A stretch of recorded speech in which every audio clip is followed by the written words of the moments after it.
O tema da mensagem de hoje, baseado em capítulo 3 de Filipenses, do versículo 1 ao versículo 11, é Cultivando os frutos do Espírito.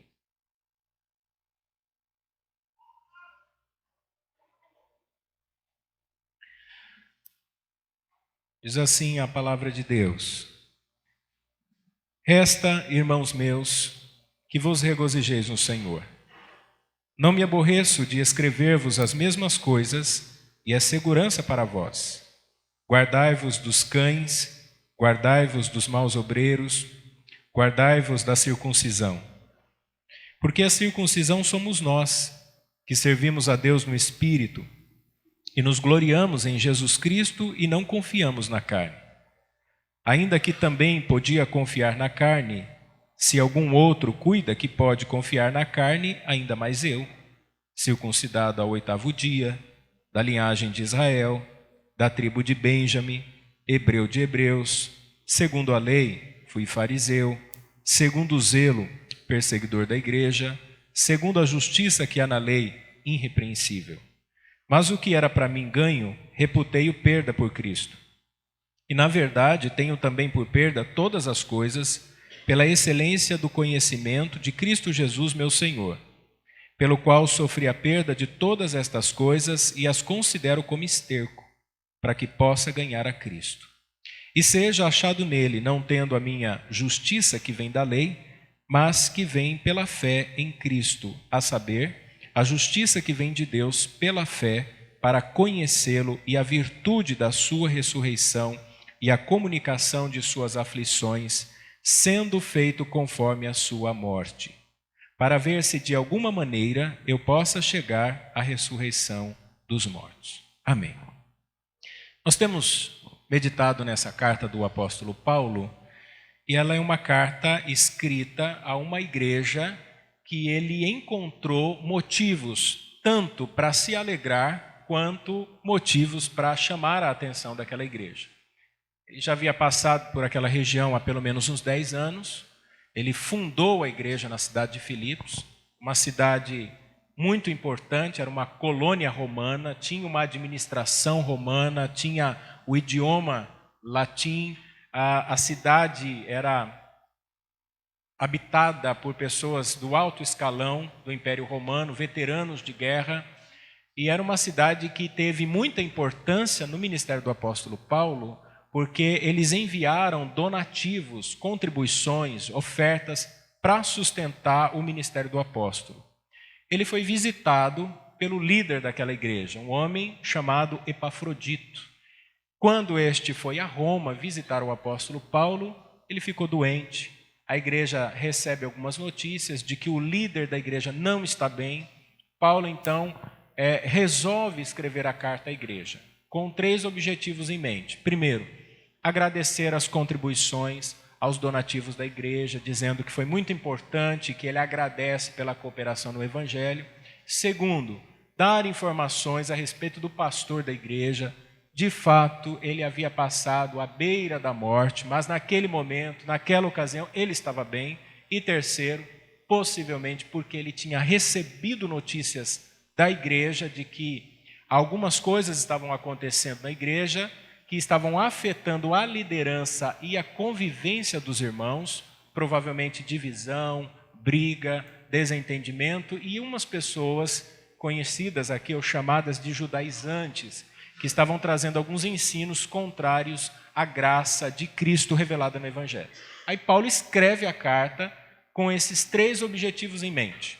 E eu quero, nessa noite, abordar exatamente essa questão. Pessoas que estavam infiltradas na igreja e que tinham o objetivo de ensinar outras coisas que não era o Evangelho. Então, esses homens estavam tentando convencer, principalmente os novos convertidos, a praticarem um ritual que fazia parte do culto no Antigo Testamento, que era a circuncisão. Então, eu quero abordar esse assunto, porque eu acho que a questão de falsos ensinos, mais do que nunca, está presente na igreja, é um assunto urgente, é um assunto oportuno, e nós temos que nos colocarmos em uma posição de defesa contra todo e qualquer ensino que afronte o Evangelho. A igreja sempre foi atacada por falsos ensinos. E é muito importante que nós tenhamos este cuidado. E tendo dito isso, irmãos, a guiso de introdução, eu quero fazer duas constatações, se você manteve a sua Bíblia aberta, no verso de número 1. A primeira constatação é que Paulo fala a respeito da alegria do crente. E ele diz que a alegria do crente está centrada na pessoa de Jesus. Alegria é o tema principal dessa carta. Alegrai-vos no Senhor. Ele diz isto entre alegria e regozijar-se pelo menos 16 vezes nessa carta que tem 4 capítulos. Então, aqui ele vai falar que a alegria dos crentes está centrada em Jesus. Ele diz: resta, irmãos meus, que vos regozijeis no Senhor. Na mente de Paulo, a alegria é a ponte entre o que Jesus ensinou e a prática da nossa vida. Só existe alegria real, verdadeira, quando nós praticamos aquilo que Jesus ensinou. Fora isso, o que existe são momentos de euforia. Às vezes a gente se reúne para uma festa, para comer alguma coisa, e crente gosta de comer, né? Seja o que for, pode ser pizza, um churrasco, um jantar, e a gente gosta de amizade, gosta de se reunir com os irmãos, mas isto não é necessariamente alegria. As pessoas festejam, muita gente está aí comemorando, eu não sei o resultado do jogo, mas muitos devem estar comemorando o futebol. Enfim, as pessoas gostam de euforia, gostam de festa, gostam de celebração. Mas a realidade é a seguinte: passou aquele momento de euforia, quando você tem que lidar com as suas frustrações, com as suas angústias, com os seus problemas, a tristeza te assola. E aí, o crente, quando enfrenta lutas e dificuldades, ele permanece alegre, porque a sua alegria está centrada na pessoa de Cristo. Então, tudo aquilo que nós fazemos e tudo aquilo que nós somos tem como fonte a pessoa de Jesus. Cristo é a nossa alegria. A nossa alegria é cristocêntrica.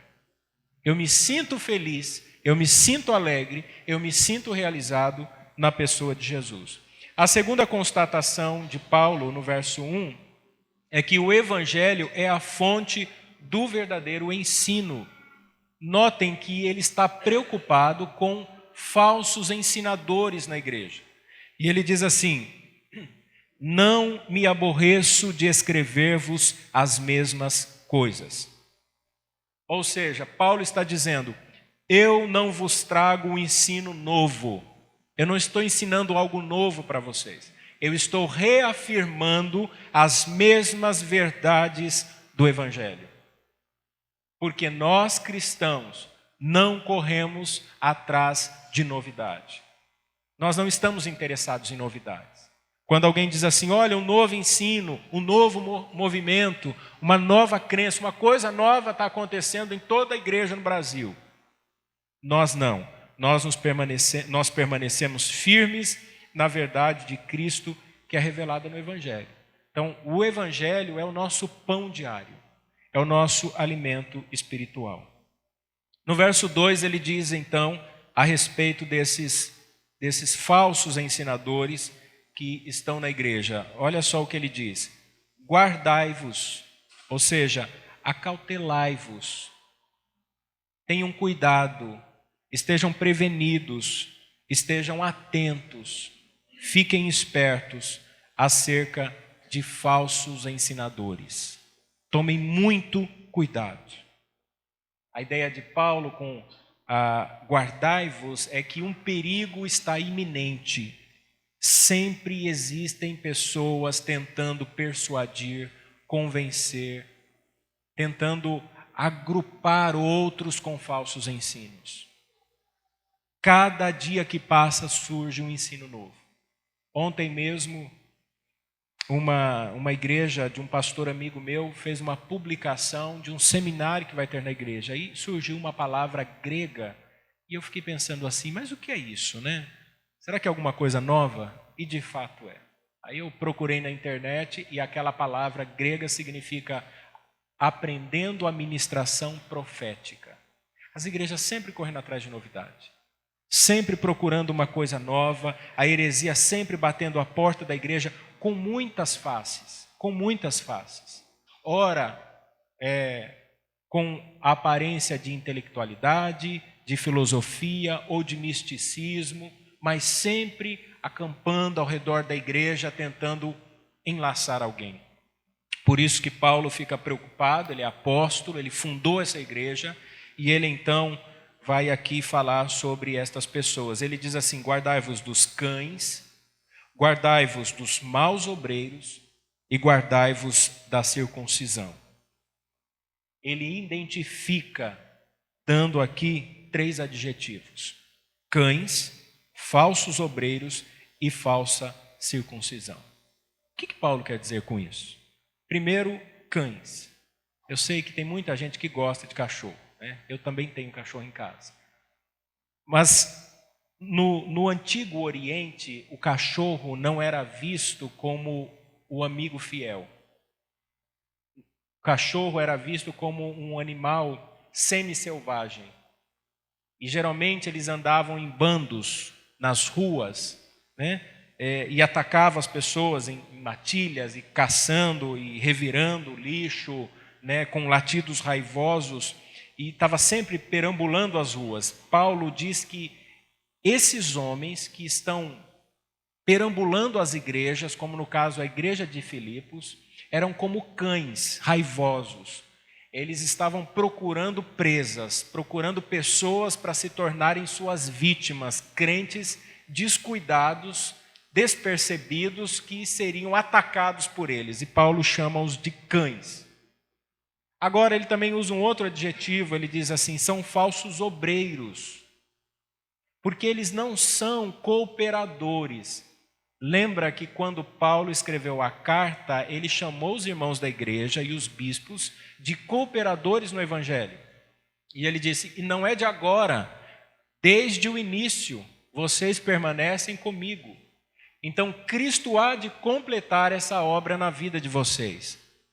Mas esses judaizantes que surgiram na igreja, trazendo uma nova doutrina, eles são falsos obreiros, porque eles acreditam que ao desviar a atenção do evangelho, de Cristo, da redenção perfeita, e levar a atenção da igreja agora para ritos ultrapassados, porque todo ritual do Antigo Testamento teve importância no Antigo Testamento. Tinha uma significância no Antigo Testamento. Agora não era mais necessário, porque todos esses ritos que eram realizados pelos judeus, eles apontavam Jesus. E Paulo está dizendo: olha, voltar a esses ritos ultrapassados é acreditar que vocês podem ser salvos por obras humanas. Isso não é possível. Sendo assim, esses homens são falsos obreiros. Mas o que é que eles ensinavam? Qual era a ênfase da pregação desses homens, destes falsos obreiros? A ênfase era a prática da circuncisão. Um rito celebrado no Antigo Testamento, na Antiga Aliança, que era um sacramento que apontava alguém que fazia parte da aliança. Então, quando alguém era circuncidado, ele fazia parte daquele povo eleito, daquele povo salvo. Mas o interessante é que Paulo chama eles de falsa circuncisão. Ou seja, praticar a circuncisão depois que o evangelho foi revelado é algo retroativo, desnecessário, não faz o menor sentido. Ao ponto do apóstolo Paulo usar a palavra mutilação, porque a palavra que ele usa aqui, que é traduzida por circuncisão, é catatome. E quando você lê a respeito da aliança no Antigo Testamento, que era a prática da circuncisão, era peritome. Ou seja, Quando era feito no Antigo Testamento, era sim o sinal de uma aliança, mas fazer agora é uma mutilação. Ou seja, vocês estão praticando o rito do paganismo. Não faz o menor sentido. Paulo está dizendo à igreja, tem gente aí que está fazendo a circuncisão, só que você está mutilando o seu corpo, porque isso não é mais necessário. E não pensem vocês que esse rito é sinal de aliança. E é interessante, irmãos, que aqui essa ideia de trocar a graça de Deus por rituais ainda está presente na igreja evangélica. Há um número enorme de igrejas evangélicas que se apegam a rituais. E nós temos visto de tudo, principalmente das igrejas que estão aí na televisão. É campanha disso, é campanha daquilo, é rito disso, é rito daquilo, é 318, é corredor de não sei o quê, ou é sabonete. As pessoas estão sempre atreladas a números, a repetições, a práticas que não levam a absolutamente nada. O evangelho é simples. É Cristo o centro da nossa fé. A sua obra de expiação na cruz é plena, é total e é perfeita. Qualquer coisa que nós façamos no intuito, ainda que sincero, de aperfeiçoar o que Cristo fez, é uma afronta à graça de Deus. Porque nós não podemos fazer absolutamente nada. É por isso que a salvação é pela fé. É a fé somente na pessoa de Cristo. O verso 3, o apóstolo Paulo diz, porque a circuncisão não é mais o rito, não é mais a prática. A circuncisão somos nós, que servimos a Deus no Espírito e nos gloriamos em Jesus Cristo e não confiamos na carne. Paulo constrói um raciocínio muito interessante. Ele usou 3 expressões, 3 adjetivos para identificar os falsos ensinadores. Agora ele usa 3 identificações do verdadeiro crente. Neste versículo, ele aponta, primeiro, o povo de Deus é identificado pela adoração. Paulo diz assim, servimos a Deus no Espírito. Não é a questão da adoração em si, mas a quem ela é prestada e de que forma ela é prestada. A quem nós prestamos adoração? A Deus. É o que Paulo está dizendo aqui. A igreja se reúne para adorar a Deus. De qual forma? Com rituais, com manobras, com as coisas que nós criamos? Não. Como então? No Espírito. Com claro entendimento de que Deus se revelou em Cristo e que o Espírito nos une, e é mediante o Espírito que nós adoramos a Deus. Nem orar nós sabemos. A nossa oração, se não fosse mediada pelo Senhor, seria reprovada. Nós somos egoístas, nós somos interesseiros, nós somos indolentes, nós somos relaxados com a nossa vida espiritual.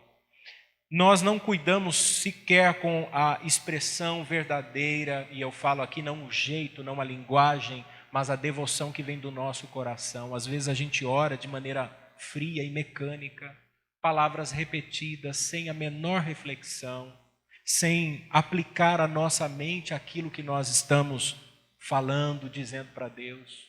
Nós temos uma luta constante contra o nosso próprio ego, contra o nosso próprio coração. E na mente de Paulo, não tem como adorar a Deus no templo e adorar a Deus fora do templo de maneira diferente. Aliás, não existe isso. Para Paulo, a adoração é uma só, é toda a nossa vida. Tudo aquilo que a gente faz, tudo aquilo que nós somos, deve apontar para Cristo. A segunda identificação é que o povo de Deus é identificado pela centralidade da sua vida. Por isso que ele diz assim no versículo, e nos gloriamos em Jesus Cristo. O povo de Deus, a igreja de Deus, não se gloria nos seus méritos. Não é naquilo que nós fazemos, não é naquilo que nós somos, mas nós nos gloriamos ou o nosso prazer está em servir a Deus.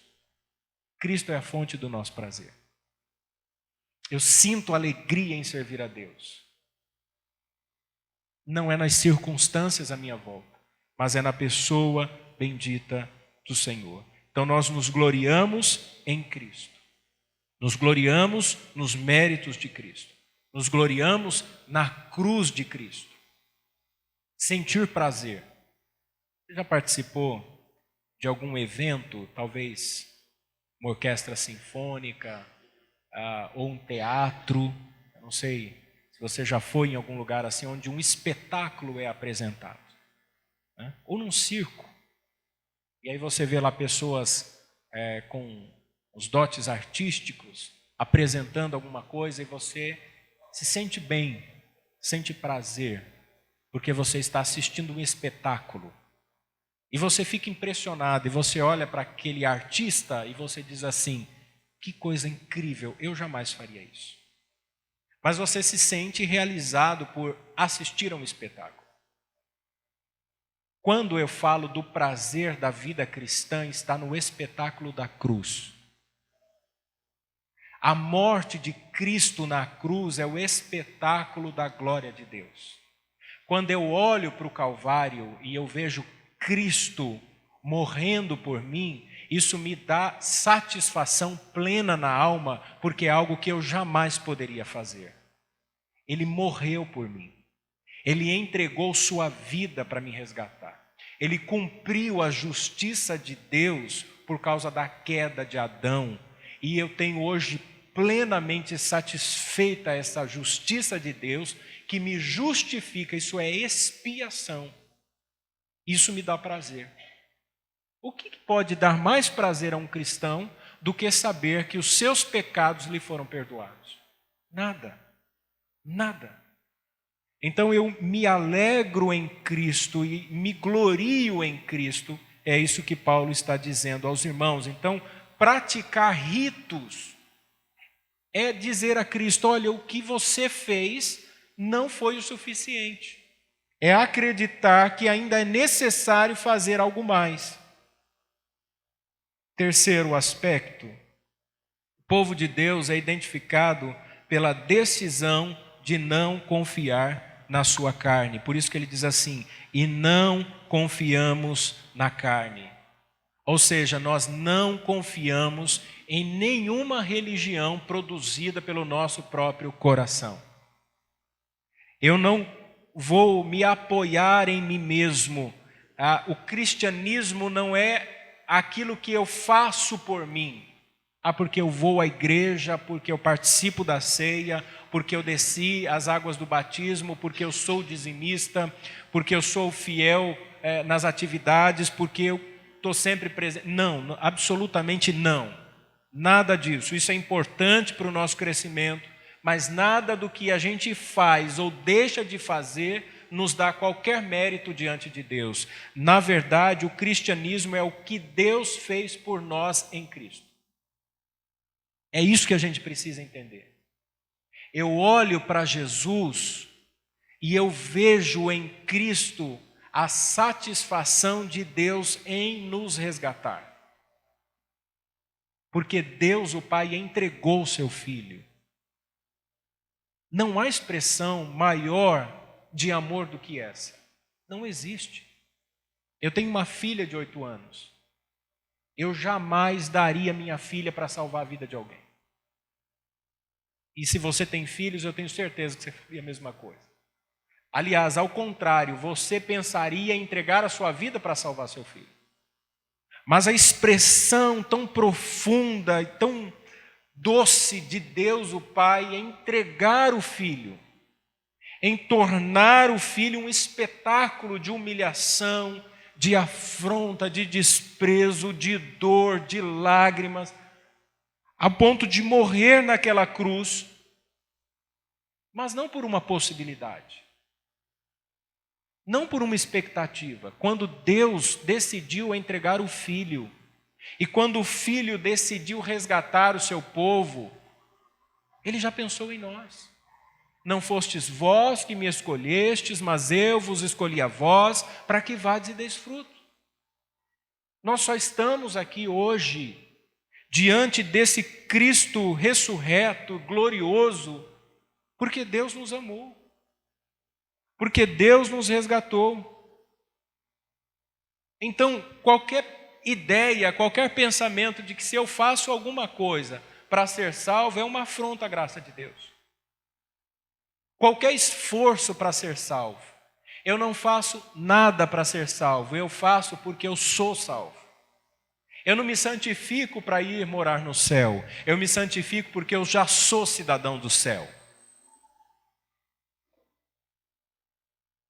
Você já está vivendo esse reino, que não se manifestou ainda plenamente, mas já está presente.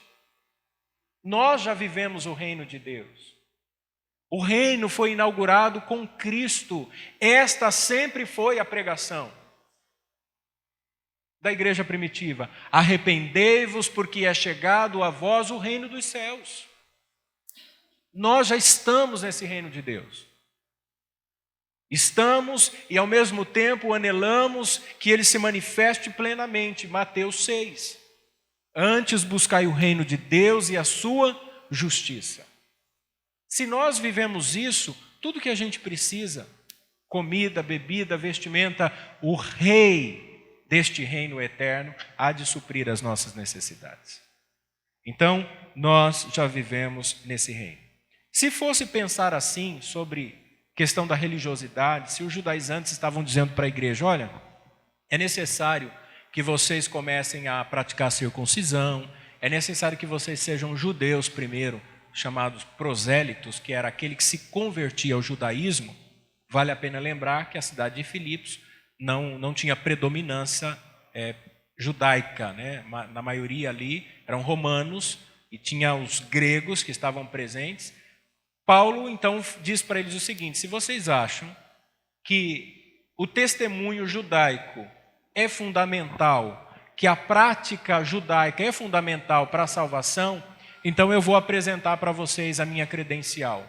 Porque se ele está chamando a atenção dos judaizantes, alguém poderia dizer assim, mas Paulo, né? Quem é Paulo para falar? Paulo precisaria saber de fato o que é que a gente está ensinando. Paulo diz para eles assim, então eu vou mostrar para vocês quem é que eu sou e o que é que eu fiz. E agora, Paulo, do verso 4 ao verso 5, ele vai argumentar que ele teria muitas razões para se vangloriar, para se apoiar na sua tradição, mais do que os judaizantes que estavam lá fazendo trabalho de falsos obreiros. E aí ele vai falar sobre o seu testemunho eclesiástico. Notem o que ele diz: eu fui circuncidado ao 8º dia. Haviam aqueles que se convertiam ao judaísmo. Eles não nasciam judeus, mas eles se convertiam à religião. Estes, quando adultos, praticavam a circuncisão. Existia também os descendentes de Ismael, que praticou a circuncisão aos 13 anos de idade. Paulo já deixa bem claro que ele não é nem um prosélito, ou seja, nem um convertido ao judaísmo, e também não está na linhagem de Ismael, que ele é um judeu puro, e que ele nasceu na mais pura fé segundo os próprios judeus, porque somente estes praticavam a circuncisão ao 8º dia. Então, por isso que ele começa dizendo assim. Segundo, ele dá o testemunho da sua nacionalidade. Ele diz que ele é da linhagem de Israel. Ele não é judeu por adesão, mas por direito de nascimento. Ele é da descendência de Israel. Ele tem uma nacionalidade. E somente os descendentes de Israel é que poderiam traçar sua genealogia até Jacó. O que Paulo está dizendo? Está dizendo o seguinte: quem foi que recebeu o nome de Israel, que significa escolhido? Foi Jacó, lá no Vale de Jaboque. Então é somente os seus descendentes é que podem traçar a sua genealogia. E somente esses é que são considerados o povo eleito, o povo do concerto, o povo da aliança, o povo exclusivo, o povo do pacto. Pois bem, eu sou um descendente desses. Se fosse para se apegar à nacionalidade, então eu sou um descendente deles. Ele dá testemunho da sua genealogia. E ele agora dá a sua tribo específica. Ele diz assim, da tribo de Benjamim. Benjamim é o único filho de Jacó que nasceu na terra prometida. E é a única tribo que se mantém fiel, leal, como a tribo de Judá, de onde vem a dinastia de Davi. Então o que é que Paulo está dizendo aqui? Que ele pertence ao povo judeu, ele é um judeu circuncidado quando bebezinho, ele está na linhagem, na descendência, e não só isso, ele pertence a uma tribo nobilíssima, ilustre, respeitadíssima, uma das mais admiradas entre a nação de Israel. E ele não para por aí. Agora ele dá o testemunho do seu mérito. Ele diz assim, sou hebreu de hebreus. Você já foi em algum lugar que alguém pergunta assim, qual que é seu sobrenome? Eu trabalhei num comércio no centro da cidade que os clientes, quando entravam, perguntavam, né? Você é da família do fulano, do ciclano? E eu brincava assim, não, eu não tenho sangue azul. Porque quem vem de famílias nobres, brincam, né? Fala assim, eu tenho sangue azul. Paulo está dizendo, eu sou hebreu de hebreus, eu tenho puro sangue. Por que Paulo está dizendo isso? Porque os judaizantes falavam aramaico. O culto que eles celebravam, o rito da circuncisão, tinha que ser celebrado em hebraico, o culto judeu. O aramaico era uma língua com a mistura dos estrangeiros. Era uma língua mais popular. Paulo, quando diz que ele é hebreu de hebreus, embora ele tenha nascido em Tarso, ele diz que ele foi para Jerusalém. Jerusalém, ele recebeu formação de um dos mais eruditos rabinos, chamado Gamaliel, e ele não tinha nenhuma influência estrangeira. Ele está dizendo assim, eu sou hebreu. Vocês estão aí dando atenção para judaizantes. Eu sou apóstolo e eu sou puro da linhagem. E ele agora dá o testemunho religioso. Já que então o que importa é a prática, olha só, segundo a lei de Moisés, a lei que predominava nas sinagogas e o ensino e a tradição rabínica, ele disse assim, eu fui fariseu. Fariseu era o grupo religioso mais conservador da época, tanto que o nome fariseu significa separado. Era o grupo que mais olhava as minúcias da lei, não só da lei de Moisés, quanto da tradição. Extremamente radical. Paulo disse, eu fui, segundo a lei, fariseu. Pertencia então a um grupo severo, a um grupo extremamente radical. Testemunho prático. Segundo o zelo, perseguidor da igreja. Para um judeu, o que dava um sentido mais pleno do que a hereditariedade, a cultura e a religião na prática era o seu zelo.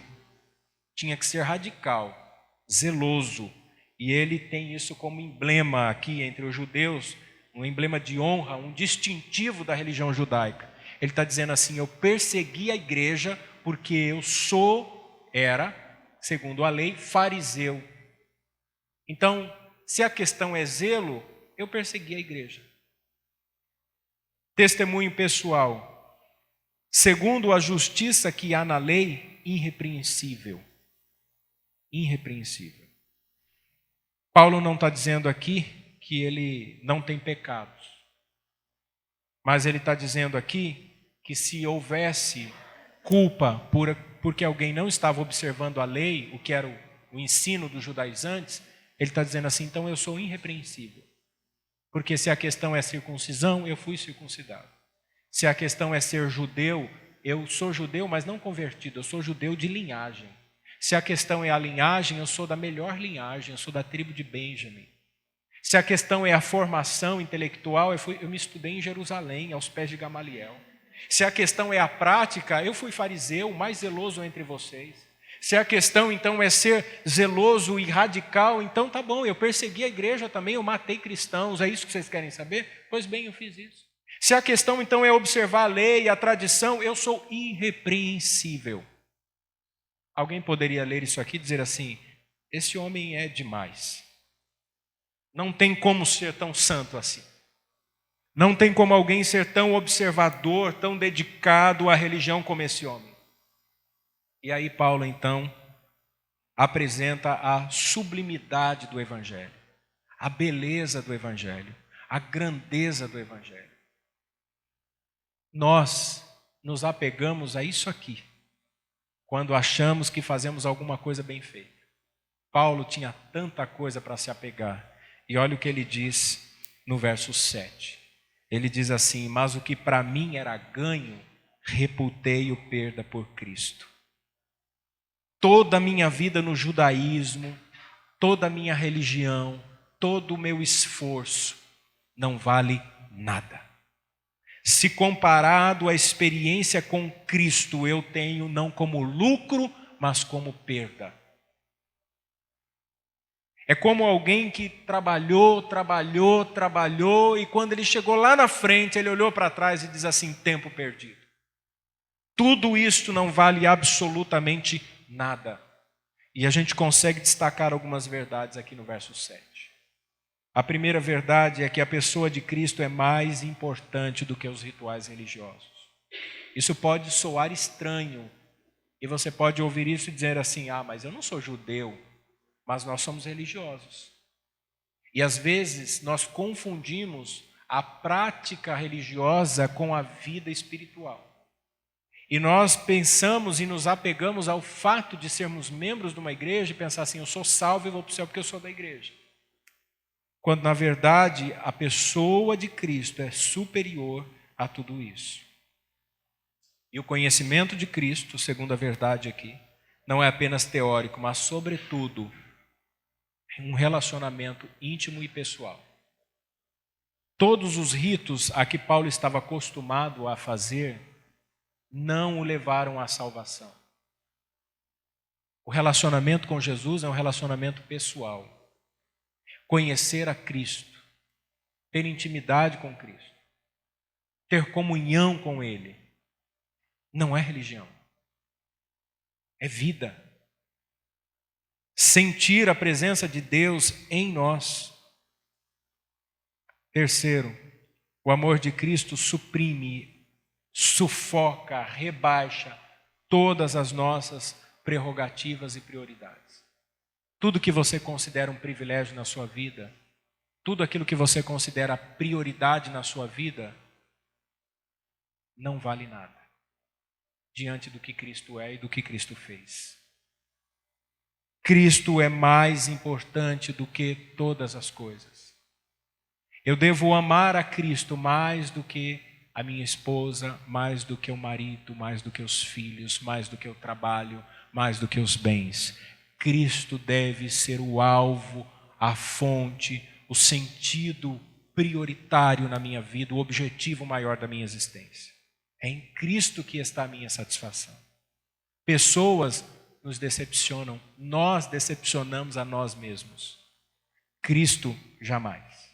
Cristo é a fonte da verdadeira felicidade. É isso que Paulo está dizendo aqui.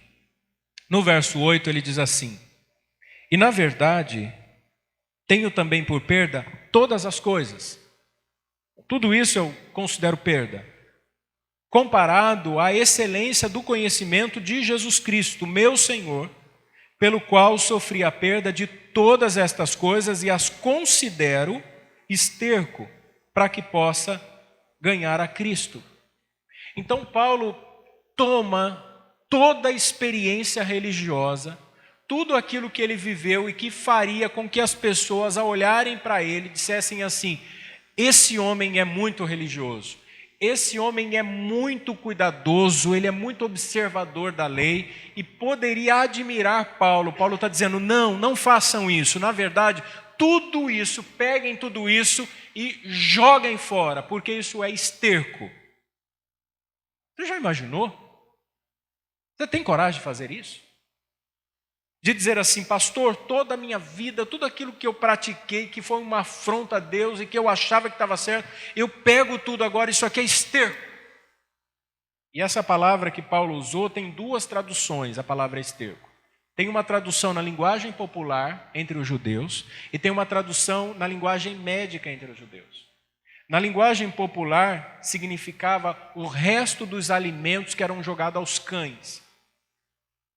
Olha como Paulo compara o judaizante aos cães e agora a sua tradição ao alimento dos cães, a lixo. No contexto médico, eram excrementos humanos. Paulo está dizendo o seguinte: qualquer tentativa, qualquer ensino, qualquer prática religiosa que tente ensinar, que tente convencer as pessoas de que o evangelho só não é suficiente, esta prática deve ser considerada lixo e algo repugnante como esterco. E o que tem acontecido nas igrejas evangélicas? As pessoas estão abraçando o esterco. Paulo está dizendo, se a religião em si fosse suficiente, a minha tradição superaria qualquer coisa que vocês podem praticar. E eu considerei isso perda. No entanto, quando nós deixamos o evangelho e corremos atrás destas coisas, dessas práticas, dessas manias que vão entrando na igreja, nós estamos desprezando o evangelho. Paulo está dizendo, joga isso fora. Então, se você tiver na sua casa lá um saquetelzinho, uma chave de não sei o quê, uma fronha de travesseiro, isso é esterco, joga fora. É lixo. Não, pastor, mas é que eu peguei lá na campanha da igreja. Joga fora. Paulo disse aqui, é lixo. Isso é afronta à graça de Deus. Crente não precisa se apegar a objetos. Não existe ponto de contato. O contato com o Salvador é o Espírito Santo. Não precisa pôr copo com água em cima da TV. Não precisa fazer corrente de oração em WhatsApp. Não precisa, tem gente que tem mania de compartilhar até vídeo daquele Cristo barbudo e mandando fazer as coisas. Se não passar para 10 ou 15 pessoas, a corrente quebra. Para. Evangelho é simples. Cristo morreu na cruz para salvar você. A justificação é somente pela fé. Nada mais que a gente faça justifica. Você pode dar 3 pulinhos, pode bater na madeira, pode dormir de um lado do outro. Não adianta. Não adianta. Todas as nossas manias, todas as coisas que foram entrando na igreja por causa da tradição, e tem igreja judaizante, tem igreja com candelabro, tem igreja com chofar, tem igreja cheio de apetrechos, que na verdade estão desprezando o evangelho. Porque se eu estou dizendo para Deus que eu preciso voltar ao Antigo Testamento, eu estou dizendo, Deus, não valeu a pena o Senhor enviar o seu Filho, porque eu quero o passado. Tem igreja que reconstruiu o templo de Salomão. Quando Jesus disse que não ficaria pedra sobre pedra, e tem gente querendo fazer aquilo que ele destruiu. Nós não precisamos de absolutamente nada disso. Verso 9. E seja achado nele, não tendo a minha justiça que vem da lei, mas que vem pela fé em Cristo, a saber, a justiça que vem de Deus pela fé. Deus é quem nos justifica pela fé em Cristo. Quando você crê na obra da redenção, Deus aplica a justiça de Cristo em você, e você é justo a partir daquele momento. Porque você creu em Cristo. Você creu com o seu coração e confessou com os seus lábios. Então a obra da cruz é a nossa garantia, não os nossos esforços. Nada do que a gente faça. Nossa justificação é somente pela fé. E notem, a fé não é a causa. Tem gente que pensa assim, eu sou justificado por causa da minha fé. Não. A justificação é por causa de Cristo. A fé é o instrumento, ou é o dom que Deus nos dá para nos apropriarmos da justiça de Cristo. Então a regeneração antecede, vem antes da fé. Eu não criei para nascer de novo, eu nasci de novo e passei a crer. Deus me deu uma nova vida. É por isso que João 3, Jesus disse a Nicodemos, ninguém nasce de novo se não nascer do alto. Nascer do Espírito. Deus o Pai nos dá vida, E aí nós começamos a crer, porque morto não crê. Você estava morto em seus pecados e delitos, Efésios 2. Deus te deu vida em Cristo e aí Ele te deu o dom da fé. Então é somente Cristo e somente a fé. E aí, no exercício dessa fé, é que nós estamos caminhando na graça. Graça é algo que a gente não merece. Graça é favor, graça é presente. Deus nos deu a salvação pela graça. Verso 10 ao verso 12, nós temos agora algumas implicações para conhecer a Cristo. Quais são essas implicações? Segundo Paulo, a virtude da sua ressurreição. Quando os crentes perdem de vista a perspectiva da ressurreição, eles vivem desnorteados. Porque por mais que você se esforce, você não conseguirá lidar com a realidade ou a possibilidade da morte. Então Paulo está dizendo à igreja, não se preocupem, olhem para a virtude da sua ressurreição. A ressurreição de Cristo é a garantia de que vale a pena esta vida ser vivida. E que o nosso corpo é sagrado, pertence a Deus. Todo o restante é secundário. A gente trabalha tanto, né? E tem tanto sonho, tanto desejo, planeja tantas coisas, quando na verdade a nossa perspectiva deveria ser na ressurreição e na eternidade. Os crentes devem manter os olhos fixos na eternidade. A segunda implicação aqui é a capacidade para enfrentar o sofrimento. Olha o que ele diz a respeito de Cristo. A referência é sempre Cristo. Ele disse assim, a comunicação de suas aflições. Se você quiser ser um crente fiel, você vai sofrer. Você vai sofrer. E sofrer por causa de Cristo é um privilégio. As pessoas não gostam de sofrer. As pessoas não querem sofrer. Os crentes querem vida confortável. Muita gente quer vida confortável. O conforto nos faz se sentir bem. Está frio. Quem é que não gosta de uma cama quentinha? Quando você entra para tomar banho, é uma luta para entrar debaixo do chuveiro. Depois é uma luta maior para sair. O banheiro fica aquecido, o vapor do chuveiro. O conforto é muito agradável.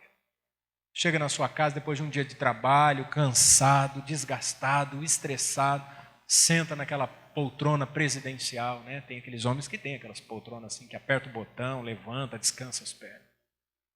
E você fica procurando um jeito para se sentir melhor, não é assim?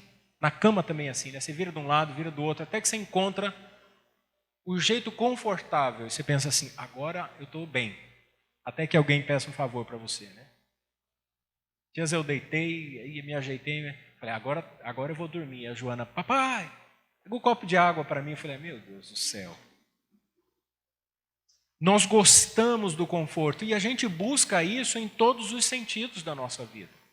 Conforto no trabalho, conforto em casa, o conforto nos relacionamentos. Ninguém gosta de estresse. Todo mundo quer viver em paz. Tem gente que diz assim, eu não me meto na vida de ninguém porque eu não quero problema. Não é?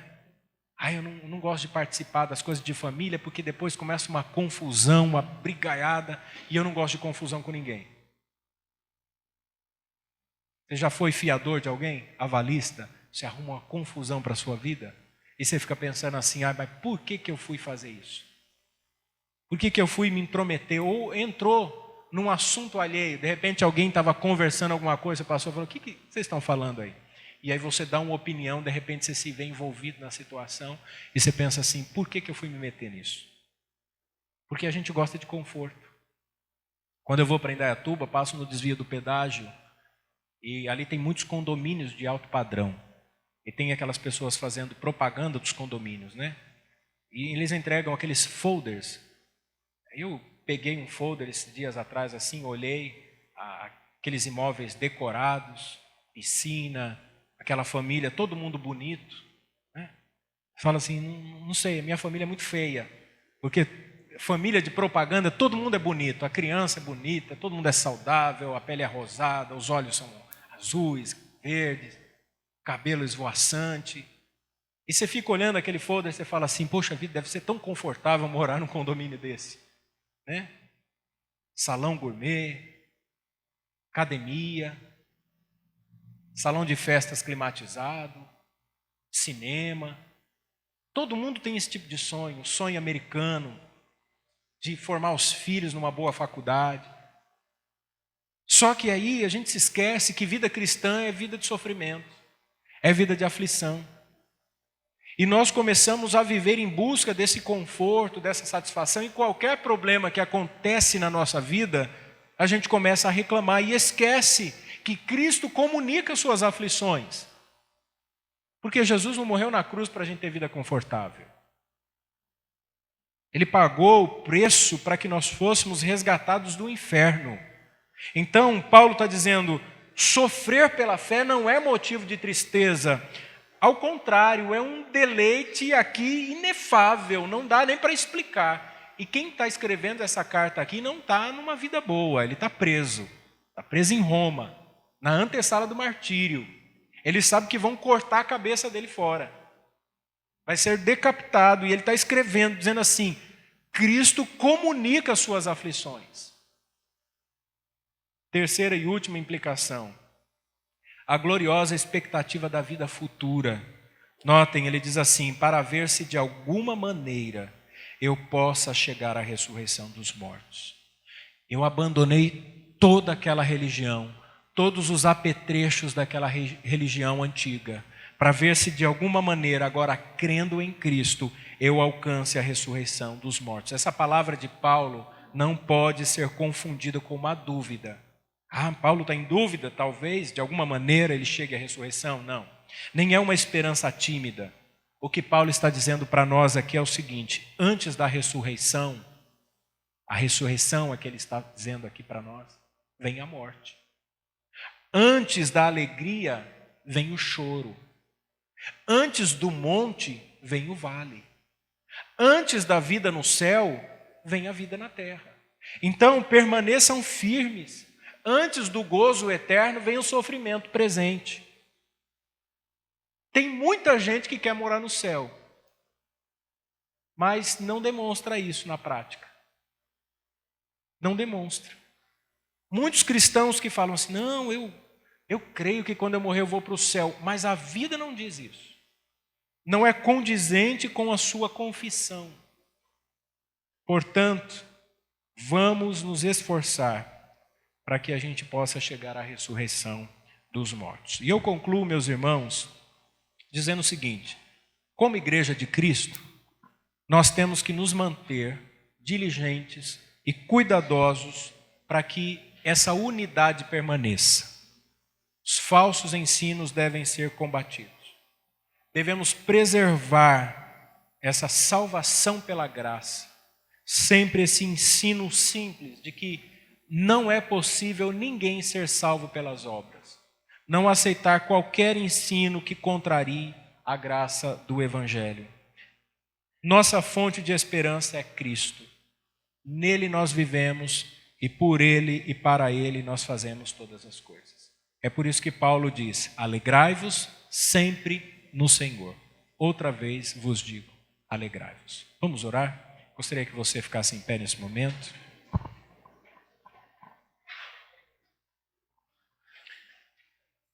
Querido Deus, aqui estamos nós, mais uma vez, diante do Senhor.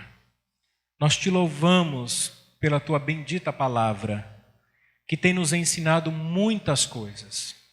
Nós temos aprendido sobre a verdadeira espiritualidade e que a fonte da nossa alegria está na pessoa bendita de Jesus. Nós te agradecemos porque entendemos a revelação do Evangelho, a simplicidade do Evangelho, que não depende dos nossos esforços, que não depende dos nossos méritos, que não depende de qualquer obra que façamos. A salvação é somente pela graça. O Senhor nos salvou. O Senhor nos deu vida quando estávamos mortos em nossos pecados. O Senhor nos transportou do império das trevas para o reino do Filho do seu amor. Que o Senhor guarde a nossa vida, guarde a nossa igreja, livra-nos de todo e qualquer falso ensino. As heresias que campeiam logo ali na esquina, tentando assolar as igrejas, tentando entrar no meio do arraial cristão. Deus, nós repreendemos qualquer ensino contrário às Escrituras. Que o Senhor guarde a nossa vida, guarde a nossa igreja. Que nós continuemos firmes e fiéis à palavra do Evangelho. Essa é a nossa oração a Ti, em nome de Jesus.